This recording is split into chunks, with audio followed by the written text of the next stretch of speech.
think about who Letitia James really is. I've taken on powerful interests like developers. I've taken on legislators. I've taken on landlords. I've taken on powerful interests in the city of New York because I believe in a good fight. And right now, what we need is someone who understands that you should not be afraid, not be fearful of Donald Trump. We should take him down. We should sue him all the way to bankruptcy. We should investigate his business interests. We should investigate his business holdings. We should investigate whether or not why he was once in debt and now in a position to purchase all of this property. We can do that because I've been trained to do that, and I will do that at the same time knowing the office of Attorney General and its powers and its responsibilities and its duties. My name is Letitia James, and I plan on being the next Attorney General of the state of New York. God bless you and thank you.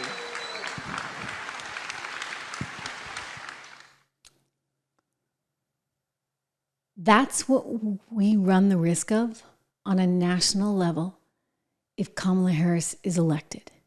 This is why when Elon Musk says, you know what, this is like the last chance, this is the last election, he's not kidding. It's because of stuff like that. By the way, he's faced similar, very pointed, very directed campaigns against him. This is pretty serious. The fact that this map from Atlas is not entirely red is pretty scary in and of itself, ladies and gentlemen, because if this is the last chance, if they're going to try and take over the system, if they're going to try and rule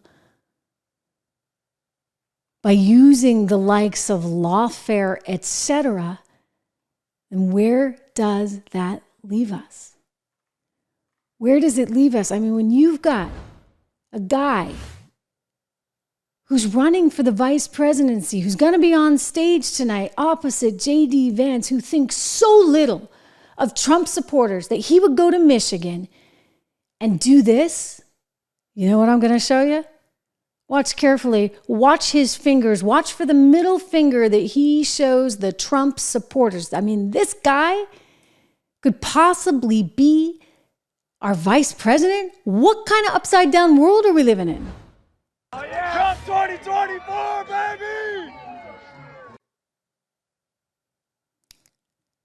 These are not nice people. And they're playing hardball. They took out their candidate because he wasn't killing it in the polls. They took him out away from Americans who voted for him. Now, I mean, granted, he wasn't up to the job. I think we all know that. But if you had actually been paying attention to, you know, these little podcasts like me, by the way, we're not so little anymore. Thank you for that. Make sure you subscribe, share, like, all that good stuff. If you'd been paying any attention, I could have told you. I mean, maybe actually listen to the other side a little bit. KJP in the White House. Very nice lady, actually. I mean, she's not that bright, of course, and has kind of shown herself to be one of the worst spokespeople in the history of the White House. But, you know, whenever we needed somebody who wasn't that bright, but was sort of sweet on the air at Fox, we'd always put her on. You know, when you had to have a debate and you had to have the other side and you had to give some mouthpiece, you'd put her on. It's kind of funny that she's now up there trying to stand up for the Biden administration, and she does not do a very good job at it, and she's not sophisticated enough, frankly, one, in terms of the facility of her thinking, but two, in terms of her understanding of policy on the international front and certainly on the economic front to be able to do the job. So, you know, we wish her well. But they don't have the best and the brightest around them. Whether it's Gina Raimondo, who doesn't know the economic statistics that are coming out on any given day and just chooses to blame everything on Trump, whether it's KJP, whether it's Kamala Harris, okay, and wants to sit there and give you a load of, let's go with the word Doritos, all right, about how she's going to fix our economy and she's going to make it more about small business and more about community banks, just like she did in California, completely forgetting, of course, that we had a massive bank failure in California not too long ago. I don't want a repeat of 2008. I don't think you want a repeat of 2008. I certainly don't want a repeat of the Soviet Union.